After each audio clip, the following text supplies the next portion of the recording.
إن الله وملائكته يصلون على النبي يا أيها الذين آمنوا صلوا عليه وسلموا تسليما اللهم صل وسلم على سيد الأنبياء والمرسلين وعلى آله الطيبين وأصحابه الطاهرين أجمعين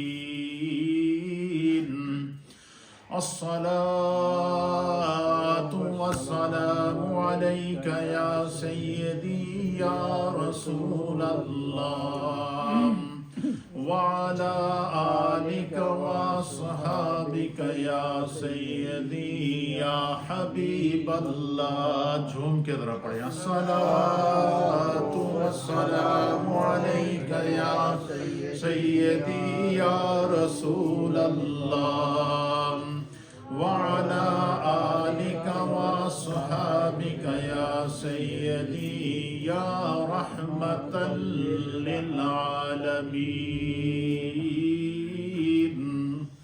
حمد و صلات کے بعد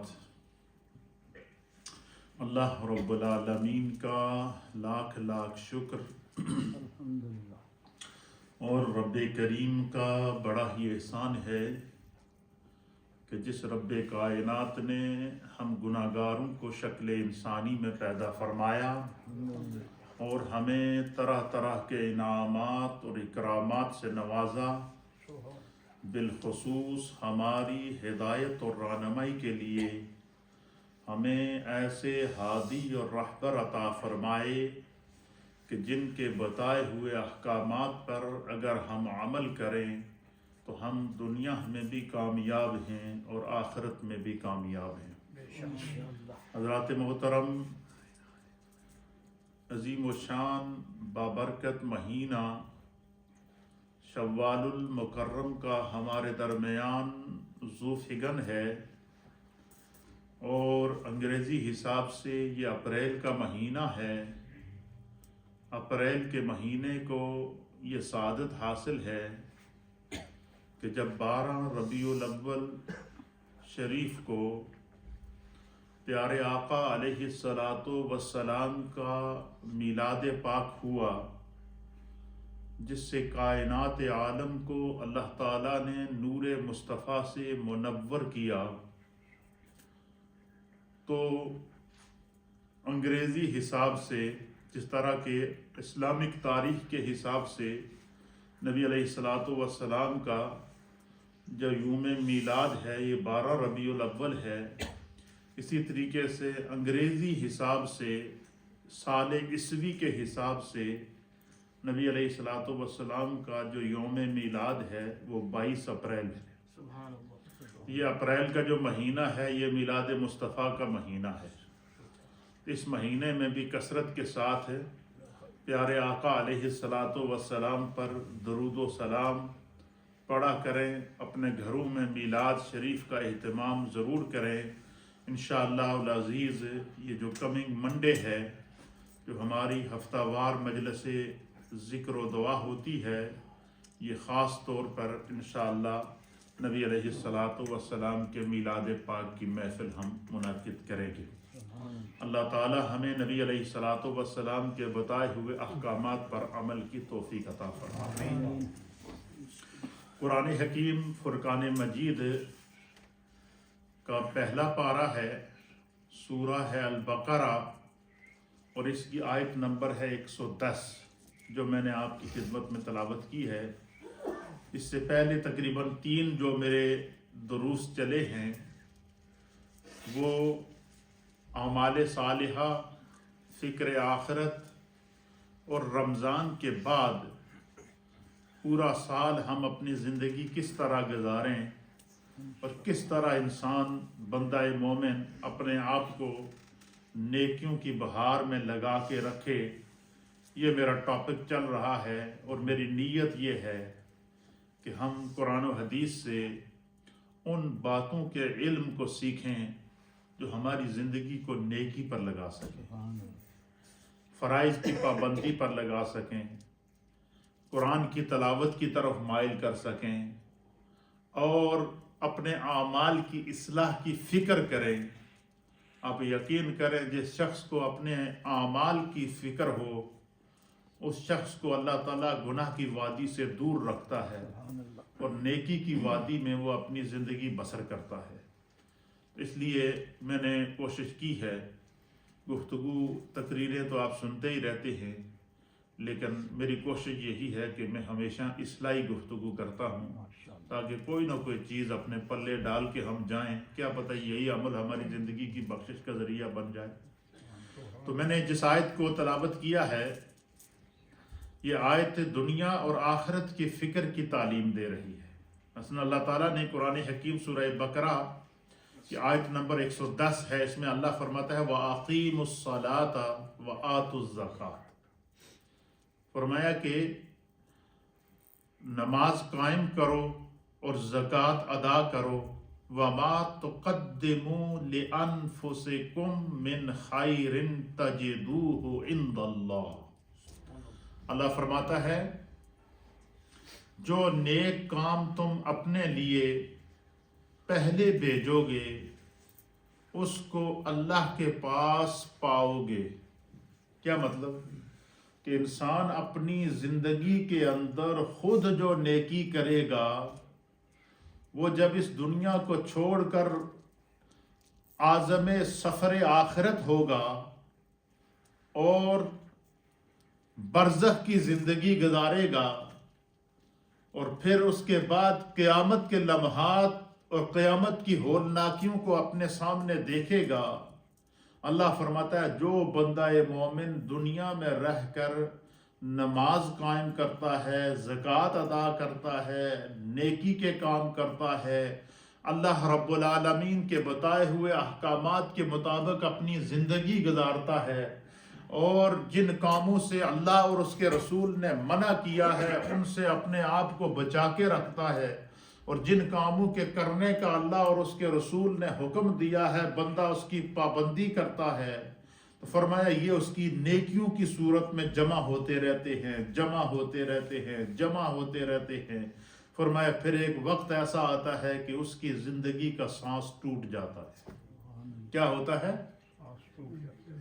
اچھا، انسان کے اعمال کا سلسلہ اسی وقت تک جاری رہتا ہے جب تک اس میں روح موجود ہے۔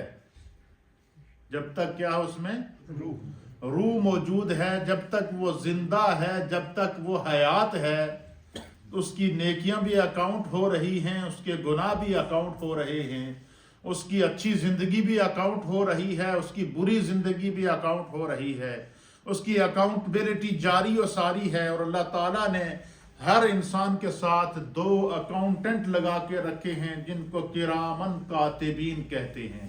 اکاؤنٹنٹ میں نے اس لیے بولا ہے کہ آج کی زبان کے اندر جو لوگ حساب و کتاب رکھتے ہیں اور بالخصوص جو ٹیکس کے گوشوارے انسان اپنی زندگی میں جمع کرتا ہے تو اس کے لیے اسپیشل اس نے ایک اکاؤنٹنٹ رکھا ہوتا ہے جو اس کی آمدن، اس کی خرچ، اس کی زندگی کے مختلف مصروفیات کو وہ نوٹ کرتا رہتا ہے۔ اسی طریقے سے اللہ تعالیٰ نے ہر انسان کے ساتھ 2 فرشتے مقرر کیے ہیں اور قرآن میں بتا دیا کہ وہ کرامن کاتبین ہیں جو انسان کی نیکیوں کو بھی لکھتے ہیں، گناہوں کو بھی لکھتے ہیں۔ دنیا میں تو ہم کوئی چھوٹے موٹے کام کر کے، کوئی چھوٹے موٹے چکر کر کے بھول جاتے ہیں، لیکن وہ فرشتے ایسے ہیں کہ وہ بھولتے نہیں ہیں۔ حتیٰ کہ یہاں تک اللہ تعالیٰ نے فرمایا کہ جس وقت انسان کا حساب و کتاب ہوتا ہے تو اللہ تعالیٰ انسان کے ہاتھوں اور پاؤں کی یہ جو انگلیاں ہیں ان انگلیوں کو بھی اللہ تعالیٰ زبان دے گا۔ اس کے ہاتھوں اور اس کے پاؤں کی انگلیاں اس کے خلاف بولنا شروع ہو جائیں گی یا اس کے حق میں بولنا شروع ہو جائیں گی۔ فرمایا زمین کے جس حصے کے اوپر انسان نیکی کرتا ہے زمین کا وہ حصہ اس کے لیے گواہ بن جاتا ہے، وہ اس کے لیے گواہ بن جاتا ہے، اس کی شفاعت کا ذریعہ بنتا ہے۔ تو اس لیے اس آیت میں اللہ تعالیٰ فرماتا ہے کہ نماز ادا کرتے رہو، نماز میں کبھی سستی نہ کرنا۔ قرآن کریم فرقان مجید میں 700 مقامات ایسے ہیں جہاں پر اللہ تکموں پہ 700 مقامات ہیں جہاں اللہ تعالیٰ نے نماز کو قائم کرنے کا حکم ارشاد فرمایا۔ اچھا، آپ نے دیکھا ہوگا کہ زندگی کے مختلف فرائض ہیں، واجبات ہیں، مختلف مصروفیات ہیں، ان کے لیے کوئی نہ کوئی شرعی کنڈیشنز موجود ہیں۔ مثلا حج ہم کرتے ہیں تو حج کے لیے حکم ہے کہ من استطاع الیہ سبیلا، کہ اللہ کے راستے میں حج وہ شخص کرے گا جو اس کے راستے میں حج کرنے کی استطاعت رکھتا ہو، طاقت رکھتا ہو، یعنی اس کے پاس اتنا اخراجات موجود ہوں کہ وہ اپنے گھر والوں کا خرچہ بھی چلا سکے اور اپنے گھر والوں کا نان و نفقہ کا خرچہ نکالنے کے بعد اپنا ٹکٹ وغیرہ اور وہاں کے اخراجات برداشت کر سکے، تو وہ صاحب نصاب ہے، اس پر حج زندگی میں ایک دفعہ فرض ہے۔ زندگی میں ایک دفعہ کیا ہے، اس پر حج فرض ہے، وہ بھی صاحب استطاعت، من استطاع الیہ سبیلا، جو اس کے راستے میں استطاعت رکھتا ہو۔ جو استطاعت نہیں رکھتا اس پر حج فرض نہیں ہے۔ پھر اسی طریقے سے زکوٰۃ ہے، زکوٰۃ کے بارے میں بھی کنڈیشن لگا دی گئی کہ زکوٰۃ کے بارے میں یہ کنڈیشن ہے کہ انسان کے پاس اتنا مال ہو کہ وہ اپنے اخراجات نکال کے، اپنے بال بچے کے اخراجات نکال کے، اپنی زندگی کی ضروریات کو پورا کرنے کے بعد اس کے مال پر سال گزر جائے، اور سال گزرنے کے بعد پھر وہ حساب کرے کہ بھائی میں نے اس سال میں میرے بچوں پر اتنا خرچہ ہوا، کھانے پینے پر اتنا خرچہ ہوا، میری اپنی ضرورتیں تھیں، اس کو پورا کرنے کے بعد ابھی بھی اللہ تعالیٰ کے دیے ہوئے مال سے میرے پاس اتنا مال بچا ہے کہ وہ نصاب کو پہنچتا ہے، تو فرمایا کہ اس پر اس مال سے زکوٰۃ نکالنا فرض ہے۔ اس مال سے زکوٰۃ نکالنا فرض نہیں جو وہ خرچ کر چکا ہے، کیوں؟ وہ اس کو خرچ کر چکا ہے۔ اسی میں بھی یہی بات ہے، آگے میں جا کے حدیث پیش کروں گا تو انشاءاللہ آپ کا ایمان تازہ ہوگا۔ اس حدیث کی، اس آیت کی تفسیر کے اندر مفسرین نے بڑے ایمان افروز نقطے لکھے ہیں۔ اچھا، ہماری خواہش کیا ہوتی ہے کہ دنیا میں یار اچھا رہن سہن ہو، اچھی گاڑی ہو، اچھا مکان ہو، تو اب قرآن کریم کی یہ آیت فرماتی ہے کہ یہ اچھی بات ہے، دنیا میں رہن سہن اچھا ہونا چاہیے، لیکن جتنا آپ کا رہن سہن اچھا ہے، جتنا آپ کا لائف سٹائل آپ کا زندگی کا جتنا اچھا ہے، فرمایا اس سے زیادہ آپ کی نیکیوں کا سٹائل بھی اچھا ہونا چاہیے۔ آپ کی زندگی کے اندر فرائض کا نور بھی نظر آنا چاہیے، آپ کی زندگی میں تلاوت قرآن کا نور بھی ہماری زندگیوں کے اندر نظر آئے، ہماری زندگیوں کے اندر وہ احکام جو اللہ نے ہم پر فرض کیے ہیں ان کی ذمہ داری کو پوری کرتے ہوئے ہمیں نظر آئے، اور جو جن احکامات سے خدا نے منع کیا ہے ہمیں ان سے اپنے آپ کو روکنے کی جو ہے وہ عادت اور اس کا سبجیکٹ بھی ہماری زندگی کے اندر نظر آنا چاہیے۔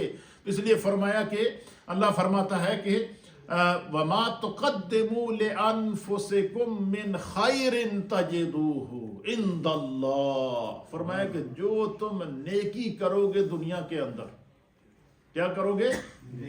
وہ نیکی نمازوں کی صورت میں، فرائض کی پابندی کی صورت میں، واجبات کی پابندی کی صورت میں، احکام کی پابندی کی صورت میں، اور اپنی زندگی کے جو ہے وہ شب و روز کو اچھے اور نیکی کے انداز میں شریعت پر پابندی کی صورت میں جتنی بھی انسان نیکی کرتا ہے اس کی نیکی اللہ کے نزدیک لکھی جاتی ہے، جمع ہوتی ہے، گویا کہ وہ اس کی آخرت کا بینک بیلنس جمع ہو رہا ہوتا ہے۔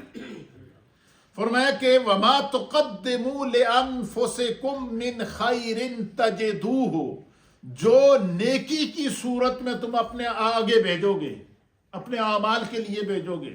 نیکی میں کیا ہے؟ نماز، 5 وقت کی نماز اللہ نے فرض کی ہے۔ تو میں عرض کر رہا تھا کہ زکوٰۃ بھی صاحب نصاب پر فرض ہے۔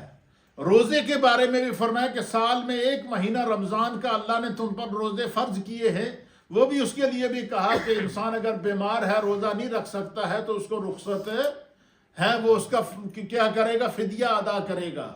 اور فرمایا کہ اگر مسافر ہے، حالت سفر میں ہے، تو وہ روزہ نہ رکھے، بعد میں اس کی کیا کر لے؟ قضا کر لے، اس میں بھی شریعت نہیں ہے۔ لیکن نماز ایک ایسا عمل ہے کہ فرمایا کہ جیسے ہی انسان بالغ ہوتا ہے اس پر اللہ تعالیٰ 5 وقت کی نماز کو فرض کر لیتا ہے، وہ امیر پر بھی یکساں فرض ہے، غریب پر بھی یکساں فرض ہے، شاہ پر بھی یکساں فرض ہے، گدا پر بھی یکساں فرض ہے۔ ایک ہی صف میں کھڑے ہو گئے محمود و ایاز، نہ کوئی بندہ رہا نہ بندہ نماز۔ اس لیے فرمایا کہ اس جو نیکی کو ہم آگے بھیجیں گے، وہ نیکیوں کی مختلف صورتیں ہیں، لیکن نیکیوں کی مختلف صورتوں میں اللہ تعالیٰ نے جس چیز کا خاص مینشن کر دیا وہ کیا ہے؟ اقیم الصلاۃ۔ فرمایا نماز کو قائم کرنا، نماز میں سستی نہ کرنا، بیمار ہو پھر بھی نماز پڑھو، سفر میں ہو پھر بھی نماز پڑھو، حضر میں ہو پھر بھی نماز پڑھو، گھر میں ہو پھر بھی نماز پڑھو، اور کسی بھی حال میں ہو نماز کو چھوڑنا نہیں ہے۔ اقیم الصلاۃ، خدا نے اس کا قائم کرنے کا حکم دیا ہے، اور دن رات میں 5 وقت کی نمازیں اللہ نے ہم پر فرض کی ہیں۔ اور یہی وجہ ہے کہ نبی علیہ الصلوۃ والسلام نے فرمایا کہ جب قیامت کے دن انسان کے اعمال کا حساب و کتاب ہوگا، تو آپ نے دیکھا ہوگا کہ جب کوئی کوک کھانا بناتا ہے، چاول کی دیگ تیار کرتا ہے، تو جب وہ چیک کرتا ہے کہ بھئی میں چیک کروں کہ یہ چاول جو میں نے دیگ میں چڑھائے ہیں یہ پکے ہیں یا کہ نہیں، تو وہ پوری دیگ میں سے ایک ایک چاول کو چیک نہیں کرتا، اس میں سے صرف ایک چاول نکالتا ہے۔ کیا کرتا ہے؟ ایک چاول نکال کے ایسے مل کے دیکھتا ہے کہ بھئی یہ اس کو پتہ چل جاتا ہے کہ چاول کیا ہو گئے ہیں، پک گئے ہیں، دیگ تیار ہے، اس کو اب دب دے دیا جائے۔ اسی طریقے سے جب انسان کے اعمال کا حساب و کتاب ہوگا قیامت والے دن، اس کے اعمال میں اس نے نماز کو بھی حساب دینا ہے، زکوٰۃ کا بھی حساب دینا ہے، فرائض کا بھی حساب دینا ہے، حقوق کا بھی حساب دینا ہے، جو اس نے زندگی گزاری ہے ایک ایک دن کا، ایک ایک منٹ کا، ایک ایک لمحے کا اس نے حساب دینا ہے۔ بے شمار ہماری زندگی کے حسابات ہیں، اور خدا نے ہمیں جو نعمتیں عطا فرمائی ہیں ان کا عالم یہ ہے کہ خود رب فرماتا ہے وَإِن تُعُدُّوا نِعْمَةَ اللَّهِ لَا تُحْصُوهَا۔ خدا نے تجھے اتنی نعمتیں دیتی ہیں کہ تسی اگر اللہ دیا نعمتوں کو شمار کرنا چاہو تو نہیں کر سکتے۔ دنیا میں کوئی ایسا پیمانہ تیار ہی نہیں ہوا ہے جو اللہ دیا نعمتوں کو شمار کر سکے۔ فرمایا کہ جس وقت انسان کے سارے اعمال جمع ہوں گے، اب اس کا حساب و کتاب ہونا شروع ہوگا، تو میرے مصطفیٰ فرماتے ہیں اول ما یحاسب بہ العبد الصلاۃ۔ فرمایا انسان کے حساب و کتاب میں سب سے پہلے اللہ تعالیٰ جس چیز کا حساب لے گا وہ انسان کی نماز کا حساب لے گا۔ سب سے پہلا حساب قیامت میں کس کا ہوگا؟ نماز کا حساب ہوگا۔ اور نبی علیہ السلام نے فرمایا کہ اگر اس کی نماز صحیح نکلی، کیا؟ اگر اس کی نماز صحیح نکلی، اللہ تعالیٰ کو اس کا قیام بھی پسند آیا، اس کا رکوع بھی پسند آیا، اس کا سجدہ بھی پسند آیا، اس کا اخلاص بھی پسند آئی، اس کی قرات بھی پسند آئی، اس کی تسبیحات اور تحلیلات بھی پسند آئی، تو فرمایا اللہ تعالیٰ فرشتوں سے فرمائے گا جی اس دی نماز صحیح ہے تو اس دے سارے اعمال ٹھیک ہو گئے۔ اسی لیے نبی علیہ الصلوۃ والسلام نے فرمایا کہ جب تم اپنے کسی مسلمان بھائی کو 5 وقت مسجد میں نماز پڑھنے کے لیے جاتے ہوئے دیکھو نا، اب دیکھیں نا جب بندہ نماز کا پابند ہو تو وہ نماز کے ٹائم پر محلے سے گزرتا ہے یا نہیں گزرتے، وہ لوگ دیکھتے ہیں نا۔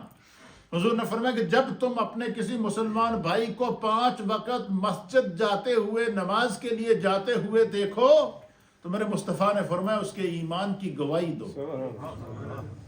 کیا کرو؟ اس کے ایمان کی گواہی دو۔ تو اس لیے میرے دوستو یہاں اس آیت کے اندر سب سے پہلے اللہ نے کیا فرمایا؟ اقیم الصلاۃ، نماز قائم کرو، وآتوا الزکاۃ، زکوٰۃ ادا کرو، وما تقدموا لانفسکم من خیر تجدوہ۔ فرمایا جو کچھ جو نیکی کی صورت میں، اللہ تعالیٰ قرآن میں دوسرے مقام پر فرماتا ہے فَمَن يَعْمَلْ مِثْقَالَ ذَرَّةٍ خَيْرًا يَرَهُ۔ فرمایا کہ جس انسان نے اپنی زندگی میں ذرہ برابر بھی نیکی کی، ذرہ کیا ہوتا ہے آپ دیکھیں، ذرے کو ہمارے ہاں اہمیت نہیں دیتے، لیکن اللہ کے ہاں اس ذرے کی اہمیت ہے جو نیکی، جس کے ساتھ نیکی موجود ہو۔ فرمایا فَمَن يَعْمَلْ مِثْقَالَ ذَرَّةٍ خَيْرًا يَرَهُ، جس شخص نے ایک لمحے ایک ذرہ برابر بھی نیکی کی ہوگی، فرمایا قیامت کے دن وہ نیکی اس کے لیے جو ہے وہ اس کے لیے اللہ تعالیٰ اس نیکی کو محفوظ رکھے گا، وہ اس کی بخشش کا ذریعہ بنے گی۔ اور فرمایا وَمَن يَعْمَلْ مِثْقَالَ ذَرَّةٍ شَرًّا يَرَهُ، اور جس نے ذرہ بھر گناہ کیا ہوگا وہ بھی اس کے لیے جو اس کے لیے گواہی دے گا کہ یہ برا شخص تھا، اس نے برائی کی تھی۔ اس لیے فرمایا کہ انسان کو نیکی والی عادت بنانی چاہیے۔ فرمایا کہ جو بندہ فرمایا وَمَا تُقَدِّمُوا لِأَنفُسِكُمْ، جو بھی انفسکم کا مطلب ہے انسان اپنی جان سے، اپنے بدن سے، اپنی زبان سے، اپنے ہاتھ سے، اپنے پاؤں سے، اپنی نگاہ سے، اپنی سماعت سے، اپنی صحبت سے، اپنی خلوت سے، اپنی جلوت سے، اپنی انفرادی زندگی میں، اپنی اجتماعی زندگی کے اندر انسان جو بھی نیکی کرتا ہے، فرمایا وہ نیکی اس کی جمع ہو رہی ہے۔ اللہ فرماتا ہے وہ خدا کے پاس اس کی نیکی کیا ہو رہی ہے؟ جمع ہو رہی ہے۔ اور جس وقت انسان کے اعمال کا حساب ہوگا، فرمایا ایک ایک نیکی کا وہ کیا ہوگا؟ محتاج ہوگا۔ حتیٰ کہ نبی علیہ الصلوۃ والسلام نے فرمایا کہ جب تم فرائض ادا کر چکو، فرمایا سنتوں کو ادا کرو، سنت ادا کر چکو تو تمہارے پاس وقت ہو تو نوافل ادا کرو۔ کیوں؟ حضور علیہ السلام نے اس کی بھی وجہ بیان فرمائی۔ سرکار نے فرمایا کہ جس وقت انسان کے اعمال کا حساب ہوگا نا، تو بسا اوقات ایسا ہوتا ہے کہ انسان کے ایک ترازو کے ایک پلڑے کے اندر اس کی نیکیاں ہیں، ایک پلڑے کے اندر اس کے گناہ ہیں، اور پتہ چل رہا ہے کہ گناہوں کا پلڑا بھاری ہو رہا ہے۔ فرمایا اللہ کی طرف سے فرشتوں کو حکم ہوگا کہ میرے بندے کی زندگی میں تلاش کرو کوئی سنتاں اور نوافل ہیں۔ کیا ہے؟ کوئی نوافل اور کوئی سنتیں ہیں جو اس نے اپنے اضافی وقت اللہ کے لیے نکال کے گزاری ہوں۔ تو فرمایا اس کے جو نوافل اور جو سنن اس نے ادا کی ہوں گی تو وہ اس کو کیا کرے گا؟ فرمایا کہ وہ اس کے نیکیوں کے پلڑے کو بھاری کر دیں گے۔ ایک بات۔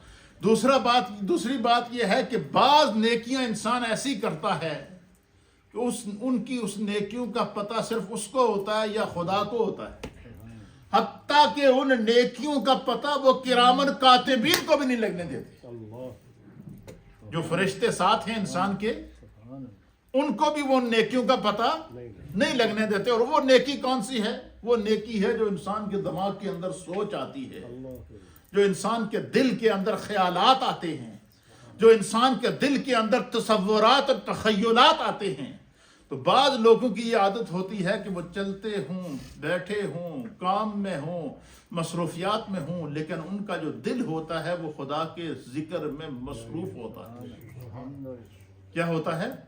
حدیث پاک کے اندر آتا ہے، نبی پاک نے فرمایا کہ جس وقت بندے کے اعمال کا حساب و کتاب ہوگا، ایک پلڑے میں اس کی نیکیاں رکھ دی جائیں گی، ایک پلڑے میں اس کے گناہ رکھ دیے جائیں گے۔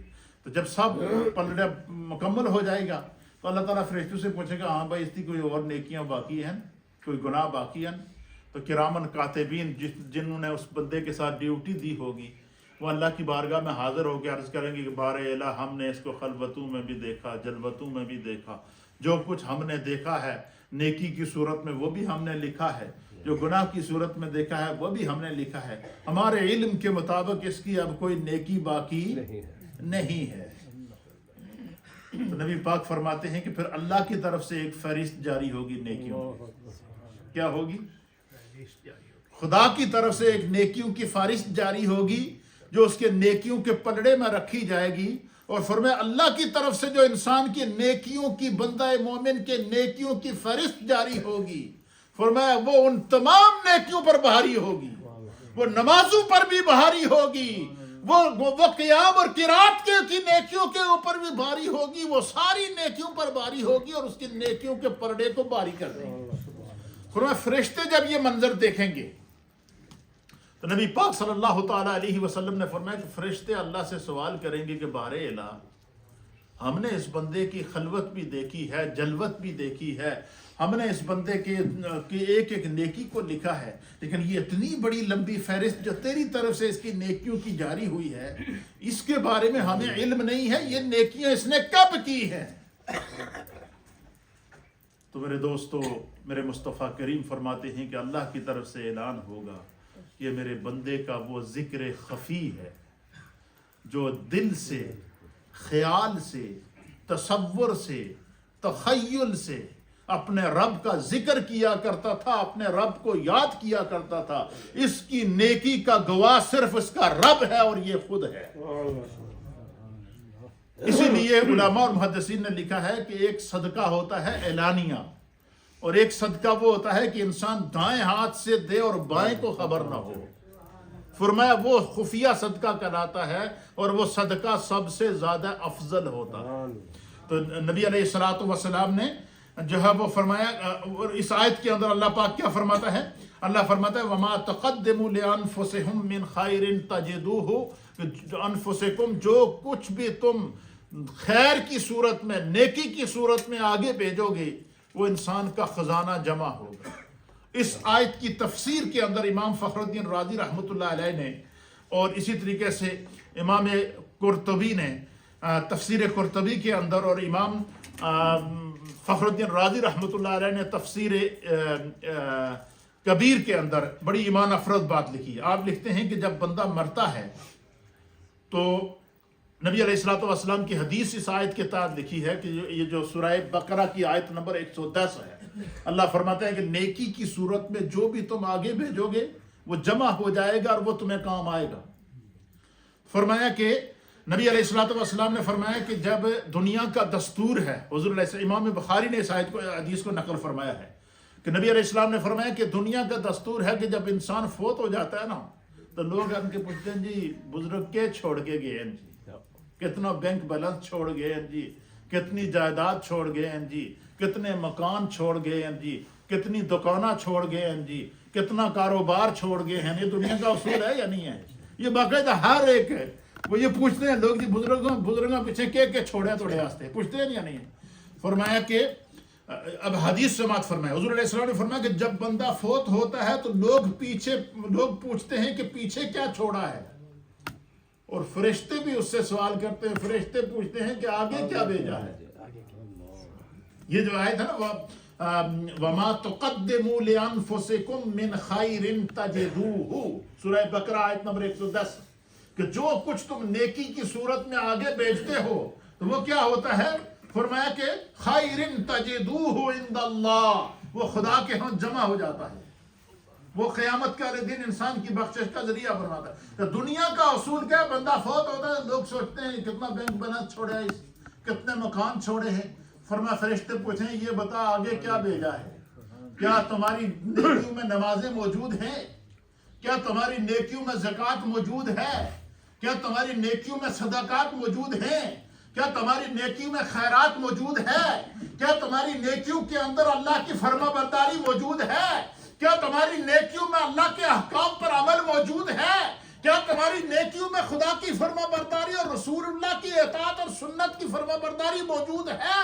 فرمایا فرشتے یہ پوچھیں گے. اور فرمایا جو انسان نے خود آگے بھیجا ہوا ہوگا، اور وہ پھر کیا ہوگا؟ جب یہ آیت نازل ہوئی نا اور یہ حدیث جب سنی نا صحابہ اکرام نے، تو حضرت فاروق اعظم رضی اللہ تعالیٰ عنہ، اللہ اکبر، سیدنا فاروق اعظم رضی اللہ تعالیٰ عنہ، آپ فرماتے ہیں، حضرت عبداللہ سے روایت ہے کہ رسول اللہ صلی اللہ تعالیٰ علیہ وآلہ وسلم نے فرمایا کہ تم میں سے کون ہے جسے اپنے مال سے زیادہ اپنے وارث کا مال محبوب ہے؟ ایک دن نبی علیہ السلام کی مجلس لگی تھی تو صحابہ اکرام رضوان اللہ تعالیٰ علیہم اجمعین نے اس کو حضور نے مخاطب کر کے سوال کیا. نبی علیہ السلام نے سوال کیا کہ یہ بتاؤ کہ تم میں سے کون شخص ہے جس کو اپنے مال سے زیادہ اپنے وارث کا مال محبوب ہو؟ تو صحابہ نے عرض کیا یا رسول اللہ اپنے مال تو علاوہ کسی کا مال کسی نے محبوب نہیں ہے.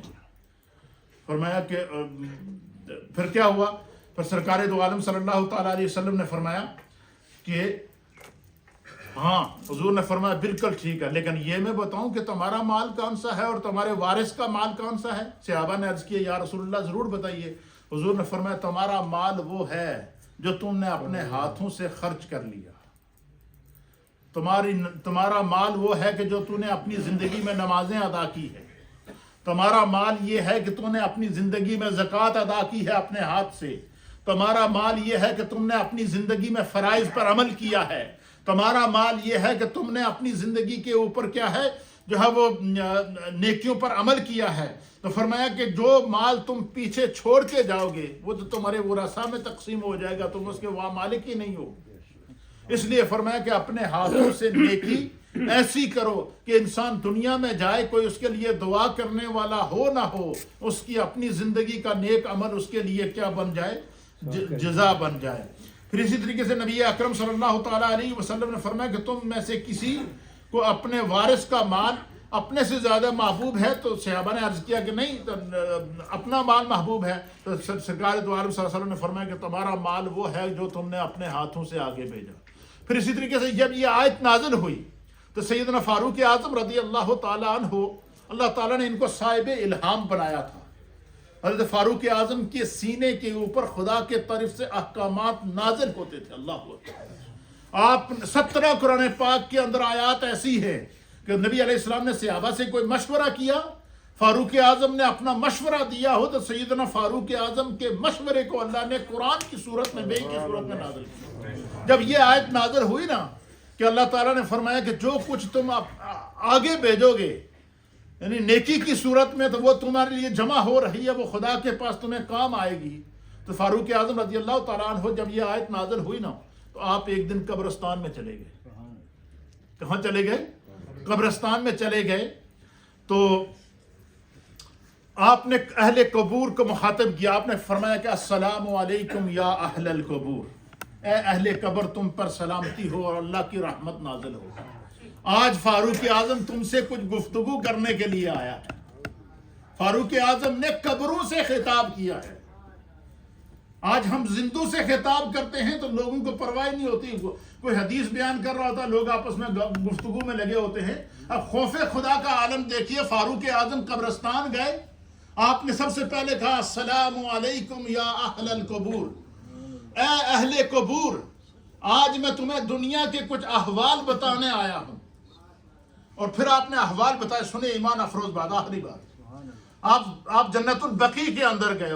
قبرستان بھی کون سا؟ صحابہ اکرام کا قبرستان تھا. جنت البقیع میں جا کر آپ نے مدینہ طیبہ کے قبرستان میں کہا السلام علیکم یا اہل القبور, ہمارے پاس تمہارے لیے کچھ خبریں ہیں. فاروق اعظم نے اہل قبور کو کیا کہا کہ آج تمہارے لیے میں کوئی تازہ خبریں لے کر آیا ہوں, میں تمہیں سنانا چاہتا ہوں. اور وہ خبریں کیا ہیں؟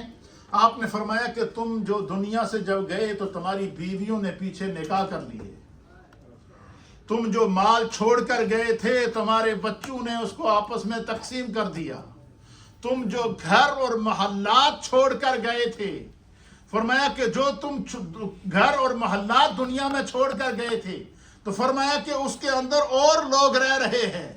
اور فرمایا فاروق اعظم نے کیا خطاب کہ تمہارے گھروں میں دوسرے لوگ سکونت پذیر ہیں, تمہارے مال تقسیم ہو چکے ہیں. یہ قبر والوں سے خطاب کر رہے تھے. تو ہاتف غیبی نے آواز دی, غیب سے آواز آئی. کیا ہوئی؟ غیب سے کیا آواز تھی؟ وہی قبرستان سے ہی کسی اللہ کے ولی, کسی صحابی نے واپس حضرت فاروق اعظم کو جواب دیا. اور کیا جواب دیا؟ فرمایا کہ ابن خطاب ہمارے پاس خبریں یہ ہے کہ ہم نے جو آگے بھیجا ہے وہ ہم نے پا لیا ہے.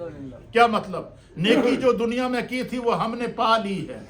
فرمایا جو ہم نے آگے بھیجا تھا وہ ہم نے پا لیا ہے. جو ہم نے خرچ کیا تھا ہم نے اس کا نفع پا لیا ہے. ہم نے جو پیچھے چھوڑا تھا وہ ہمارے لیے نقصان کا باعث بنا ہے. اس لیے فرمایا یہ روایت بیان کرنے کے بعد علماء محدثین اور امام فخر الدین رازی اور امام قرطبی لکھتے ہیں کہ دوستو دنیا میں آپ کو جو نیکی آپ نے خود کی ہے وہ آپ کو قبر میں کام آئے گی. آپ کی پڑھی ہوئی نمازیں آپ کو قبر میں کام آئے گی. ہمارا رکھا ہوا روزہ ہمیں قبر میں کام آئے گا. ہمارے اپنے ہاتھوں سے کیے ہوئے صدقات اور خیرات ہمیں قبر میں کام آئیں گے. نیکی کی گزاری ہوئی زندگی ہمیں قبر کے اندر کام آئے گی. اس لیے فرمایا اپنی سانس نکلنے سے پہلے انسان کو اپنی آخرت کا انتظام خود کرنا ہے. فرمایا جو انسان اپنی نیکی کو پہلے آگے بھیج دیتا ہے, فرمایا کہ پھر کیا ہوتا ہے, پھر وہ نیکی کیسے ہوتی ہے؟ فرمایا وما تقدموا لانفسکم وہ نیکی جو اپنے ہاتھوں سے انسان آگے بھیجتا ہے، من خیر تجدوہ عند اللہ، وہ خدا کے ہاں جمع رہتی ہے، وہ انسان کی بخشش کا ذریعہ بنتی ہے، اس کی نجات کا ذریعہ بنتی ہے۔ اللہ رب العالمین ہم سب کو دین سمجھنے کی توفیق عطا فرمائے۔ یہ زندگی عارضی زندگی ہے، اس کو جو سمجھ جائے میں سمجھتا ہوں کہ اسے آخرت کی سمجھ آ جائے گی۔ اللہ تعالی ہمیں زندگی نیکی کے